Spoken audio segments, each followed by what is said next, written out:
at the beginning of December, when Angela Merkel went to visit Auschwitz, reflecting on the 70th anniversary of the camp's liberation, she made the statement that Germany has an unending responsibility to remember the Nazi war crimes.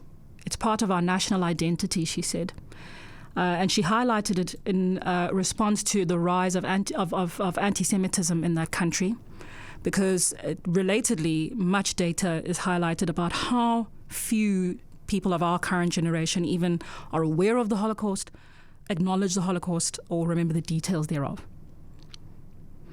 So here's the trouble with denialism and euphemism. Here's the issue with the very real erasure of another human being's true lived experience, especially when erased by the very perpetrator. It makes for a very makeshift assessment, atonement, acknowledgement, and apology, and for a very lasting transgression and heinousness that can, when implemented meticulously, have impact on a person long beyond that moment of assault.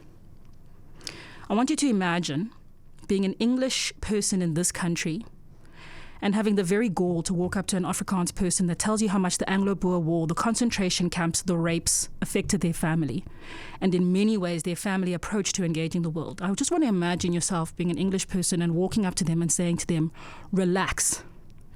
That wasn't cultural warfare. Some people are just jerks. In fact, a jerk said something mean to me just the other day. Chin up, don't let them get the best of you. And then I want you to imagine being a German, a descendant of a Nazi politician, and walking up to a Jewish person who calls out a slur, a slight, an exclusion against them. And I want you to imagine yourself as this German Nazi descendant, regardless of your current political actions or views, turning to that German person and saying, Jewish person, and saying, geez, are you done playing the Semitic card? It was decades ago. Imagine then that Jewish person happens to be wealthy, maybe well-educated, middle class, well-exposed, and you, the Nazi descendant, tell them, you should be grateful, man. We let you thrive. You're not like the others. Relax. It's time for you to let go now. It's difficult to imagine that kind of conversation ever taking place, right? So now I want you to imagine, and this is why it's so dangerous what happened with the statement that was made by F.W. de Klerk. I want you to imagine a white man in South Africa waking up in one morning and fixing his mouth to tell black South Africans that he has decided what the metrics are for black suffering and that he will use those to determine when apartheid no longer affects them, and he will now pass out the elements of the constitutionally enshrined redress intended for black people who were disenfranchised on the basis of race, not whether they were middle class, not whether they were educated race, not whether they were job-holding blacks, just blacks. And amongst black and brown people, he will pass out on the basis of his formula, and maybe even some white people, the redress as he sees fit.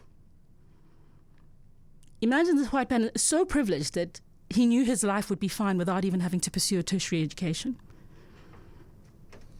And with that, in a majority black country, still under the weight of the long-term intergenerational effects of apartheid, has the comfort to launch his campaign over this past weekend with that policy on black economic empowerment to lead a party that doesn't even govern the country.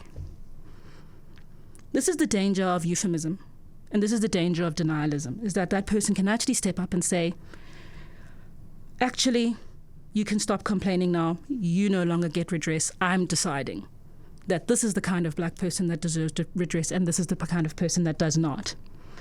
It means that there's actually really no assessment, there is zero atonement, there is no acknowledgement, and there is certainly no apology. And I feel quite strongly that de Klerk and his dismissiveness of the majority is not the appropriate leader for our transition in retrospect. So too is any policy that purports to systemize the calculation for black people of when they must now have sufficiently been compensated for and get over the generational disenfranchisement of what we've now agreed was a crime against humanity.